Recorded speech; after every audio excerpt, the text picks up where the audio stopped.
Kalau habis hartanya pembayar hutang, tidak juga lunas hutang loh. Nah, dia berhutang sampai ke akhirat. Nanti bayar dengan amalnya atau dengan dosa orang diambilkan kepada itu, diberikan kepadanya, dan dia digantung sampai hari kiamat di tempat yang Allah yang tahu, tapi tidak di alam barzah. Dan hutang itu tidak wajib dibayarkan oleh yang tinggal dengan harta mereka. Saya kalau mati hutang banyak, harta tinggal tidak ada, anak-anak saya tidak wajib membayarkan hutang saya dengan harta mereka. Walaupun anak saya kaya, walaupun bapak saya kaya, tapi mereka tidak wajib membayarkan hutang-hutang saya. Kenapa begitu? Kata Nabi, alal yad ma akhazat, hutang dibayar oleh tangan yang berhutang dengan harta yang berhutang.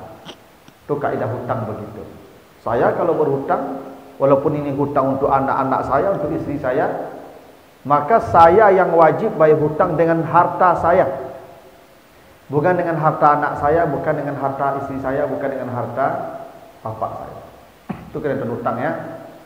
Nah, makanya bapak ibu jangan lama-lama berhutang mati begitu. Ya, kadang-kadang lah pensiun berhutang 7 tahun bagai. Lah pensiun umur 65 berhutang 7 tahun pasti mati berhutang mereka tu. Ya, kalau 65 7 kan beratus 80 tahun lagi tu dia sampai itu.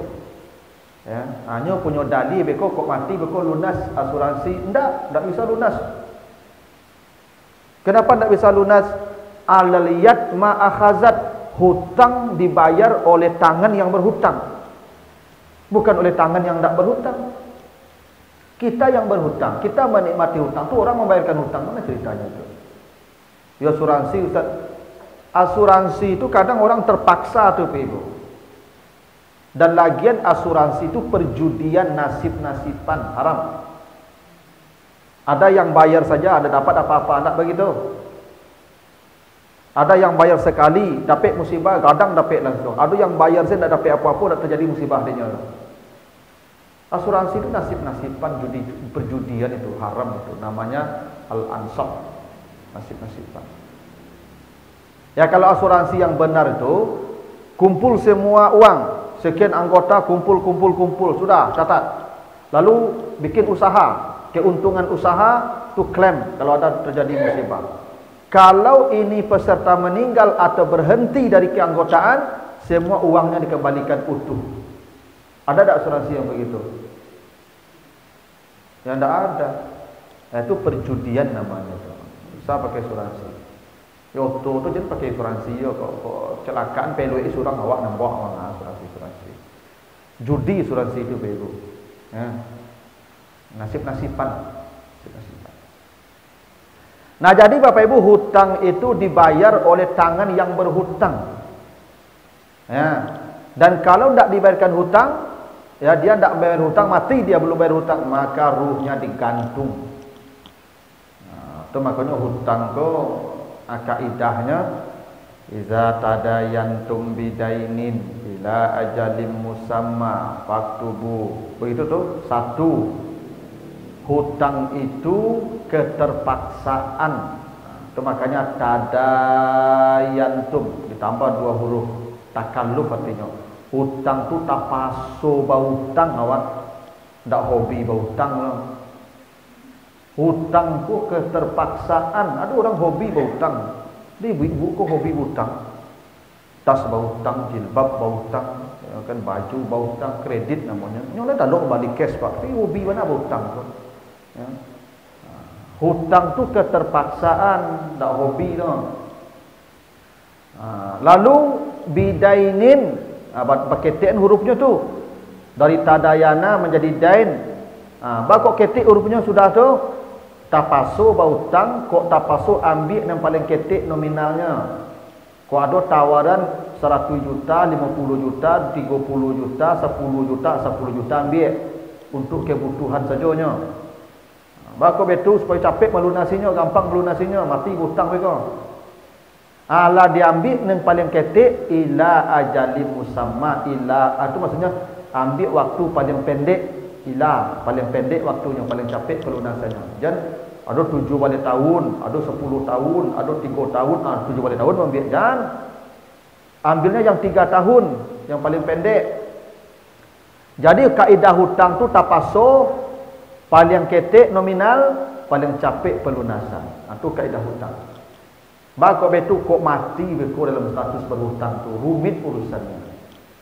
Bahkan kata Nabi, orang yang mati syahid tak akan masuk surga jika dia mati berhutang. Nah, itu kaidahnya. Jadi orang mati itu akan digantung Allah kata Nabi.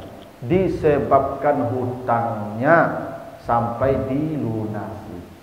Nah, dia bakal untung le alun mati kan. Nah, lunasi hutang capek. Oh, baik karajo itu tak sampai ke alam barzah betul. Tak gantung saya betul. Tapi nyo digantung saya betul. Tak lodo dibalian ke bumi lah. Digantung saja. Entah bagaimana caranya Allah menggantung, itu wewenang Allah lah. Tapi itulah penjelasan tentang orang yang mati berhutang. Itu makanya sebenarnya keluarga itu Ibu, itu ketika almarhum itu mau dibawa dari rumah, di waktu pelepasan itu atau mau disalatkan itu harusnya ahli waris, jika almarhum atau almarhumah memiliki hutang, sekarang minta sebelum beliau disalatkan. Begitu harusnya. Tak bertunggu lu sekian hari dah. Itu gantung-gantung je Ibu. Nah, harusnya ahli waris berkata, sekarang silakan minta. Kami lunasi sebelum almarhum disalatkan. Kami lunasi. Begitu harusnya hutang itu, saking segeranya pelunasan hutang bagi yang meninggal dunia. Tuh, kau penting anak-anak kau yang mengerti juga kamu apa itu. Kadang hutang apaknya banyak dan nyomunya bayar tapi itu. Yang lain apa apaknya punya harato tu peninggalan. Ya. Nah, mumpung le harato masih di tangan awak, bayar hutang le. Ya. Tuh, hadis berikutnya hadis dari Ibnu Abbas, hadis muttafaq alaih, hadis Bukhari Muslim. Anna Nabi sallallahu alaihi wasallam qala fil ladzi saqata ala rahilatihi famata irsiluhu bima'in wa sidrin wa kaffinuhu bisaubain. Diceritakan ada seorang sahabat jatuh dari kendaraannya dalam perjalanan ihram. Jadi Nabi ihram, jadi Nabi itu ihramkan 4 kali. Ya, tahun ke-6, tahun ke-8, tahun ke-8, ya tahun ke-9, tahun ke-10. 4 kali, yang sekali batal. Kita perjanjian Hudaibiyah, tapi Nabi menyembelih hadiu walaupun tak jadi masuk kota Makkah. Dan itu dianggap ihram juga. Nah, setelah itu ada namanya ya ihram qada ya, atau ihram jirana dan ihram bersama haji wada. Nah, dalam salah satu ihram itu, perjalanan Nabi ihram itu, jatuh satu sahabat dari kendaraannya dan meninggal dunia. Dia sudah ihram nih. Sudah ihram dari Zulhulaifah. Kan tempat ihram orang Madinah yang paling jauh itu dari Zulhulaifah namanya. Jatuh, mati. Kata Nabi, mandikan dia dengan air yang dicampur bidara dan kafankan dia dengan kain yang dipakai di badannya. Karena dia nanti datang di hari kiamat mulabbiyan bertalbiyah menghadap Allah. Nah, satu ketentuannya, orang kalau mati ya dalam keadaan ibadah itu umrah, ya, haji, puasa, maka kata Allah, kata Nabi, ini orang spesial, orang-orang yang mati dalam ibadah itu nanti dia menghadap Allah dalam keadaan ibadahnya itu. Ini orang mati ihram ini kata Nabi dia menghadap Allah dalam keadaan bertalbiyah, labbaik Allahumma labbaik. Nanti di hari kiamat dia begitu tuh. Spesial pak orangnya tuh. Nah, jadi Bapak Ibu kalau pergi haji, pergi umrah, mudah-mudahan mati di situ. Ya kan? Iya, berharap mati itu enggak apa-apa. Ya, mati tempat yang baik, dalam keadaan baik kan enggak apa-apa Bapak Ibu. Ya, yang berdoa enggak boleh itu berdoa minta mati, dia susah hidup. Ya Allah, la sapara ko bana sakit ambo matian sudah dari itu. Itu enggak boleh, itu putus asa, kafir hukumnya itu. Ya Allah, ambo ilahi sampai gaib miskin saya mau. Pada ciko saya dia ambo cak matian saya boleh. Itu enggak boleh. Tapi kalau ya Allah matikan saya dalam keadaan ihram, umrah, haji, salat, puasa, taklim, boleh. Meminta mati begitu boleh. Jadi ini orang mati keadaan ihram, maka kata Nabi, pakaikan baju yang ada di badannya sebagai kain kafan. Tidak diganti pakaiannya ibu. Kafannya baju yang melengket di badannya. Dan dia pakai ihram kan. Kalau ihram laki-laki kan 2 potong kan. Jadi di sini ada kaidah kafan itu ya yang penting menutupi auratnya. Ya. Tidak mesti harus berbungkus seperti pocong. Ya. Kata Nabi, pakaikan pakaian dia seperti dia itu yang sekarang dia pakai. Ya. Tapi dibikin pocong tuh supaya gampang mengangkatnya, memasukkannya. Kan kalau pakai kain ihram itu kan susah itu orang memasuknya ke lahat, bagaimana? Tapi tidak ada masalah. Yang penting orang di kafan itu menutup auratnya, itu yang penting. Ya, selama auratnya sudah tertutup, bagaimanapun bentuk pemakaian kafan terserahlah. Ya, mau pakai pocong mau tidak, ya kan?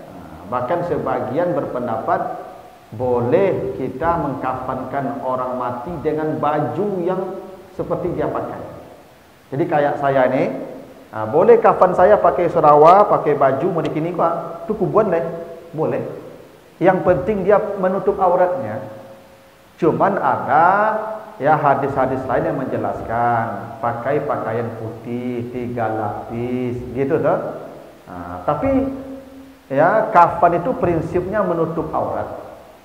Seperti kita salat harus tertutup aurat kita. Dan ini orang kata Nabi, pakaikan saja kain yang menempel di badannya dan jangan diganti kain kafan yang lain. Dan mandikan dia dengan air yang dicampur bidara, sidir. Itu sunnah. Jadi Bapak Ibu kalau memandikan jenazah, maka campurlah air mandi itu dengan daun bidara. Kalau sekarang udah ganti serbuk, ya serbuk bidara. Karena bidara itu salah satunya bisa menghilangkan aroma dan bisa melunakkan jenazah.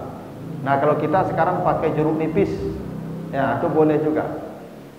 Yang penting ya air itu dicampur dengan material yang bisa mengurangi aroma dan bisa melunakkan jenazah sehingga lebih mudah untuk digosok, dimandikan. Karena kalau dia kaku payah nanti itu. Itu salah satu rahasianya daun bidara. Tapi ini sunnah. Ya, nanti soal airnya Bapak Ibu sebenarnya begini Bapak Ibu. Kalau soal mandi nanti kita bahas saja. Mandi itu yang penting air rata ke seluruh tubuh mayat. Itu yang penting. Sabun tak penting. Ya. Sabun memandikan tak pokok. Mandi mayat itu sama dengan mandi junub. Karena semua jenazah dihukum junub. Itu maka wajib mandinya. Junub tak junub, jenazah junub. Karena wajib mandi.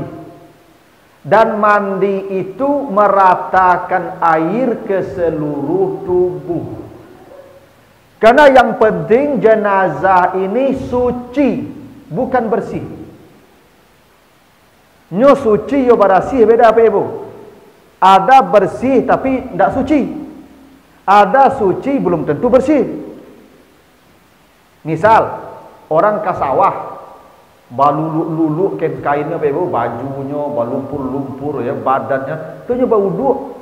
Sudahnya wuduk tu nyoba salat dengan pakaian yang pakai berlumuran tanah tu. Dia tidak bersih tapi dia suci. Dia boleh salat. Karena salat tu suci, tidak bersih, suci. Ada orang junub dia, lalu dia mandi di air yang tidak mengalir. Misalnya ke pengantin baru, junub, tunya mandi di hotel kan ada. Kalau pengantin baru kan biasanya kan kalau kamarnya ya bulan madu itu kan kamar super deluxe, enggak? Ya, itu kan ada bak lalu, Ibu nak bak mandi lalu, cukup banget kabau. Dulu kan kabau mandi situ tu. Enggak kan dulu kan mandi bagolek di lubang gadang tu kan kabau tu Pak. Kini kan orang kayu mandi lalu bagolek dalam lubang Pak. Dulu kabau mandi di lubang tu Pak. Ya kan. Tunya mandi bagolek-golek dalam lubang apa tu? Dalam lubang air yang tak mengalir tu. wasabun, sampo, dak batlah satabung sampo abi dah batang sabun abi bagai bersih tu ibu. Bersih tu. Cuman dak suci. Dia tak boleh salat. Kenapa? Tidak sah mandi junub di air yang tidak mengalir. Jadi orangnya suci, orangnya bersih. Secara fisik dia higienis, tapi secara syariat dia tidak suci, dia tidak boleh salat. Ibadah itu suci, bukan bersih. Nah, maka mandi itu cara pensucian. Kalau mandi junub, mandi jenazah ada aturannya. Yang pokok niat memandikan jenazah, niat. Kalau kita junub, mandi junub, lalu siramkan air ke seluruh badannya. Kalau sudah rata, sudah angkat lagi. Kadang Bapak Ibu pernah saya memandikan jenazah, ikut memandikan jenazah salah satu kerabat, ya. Oleh yang memandikan, kan itu kerabat dekat dia, itu masalah perutnya ditekan, lalu tekan lagi sampai sekian lama menekan perutnya keluar terus, keluar terus. Saya bilang ke orang tua, Pak, apa kalau apa takkan paru iko taruh itu keluar taruh iko tu. Tak akan berhenti dia keluar tu karena dia tak punya rem lagi. Dan isi parunya kau banyak kau pak cairan kau. Kalau apa takkan saya paru iko taruh iko, dia pasti keluar. Saya lah kalau.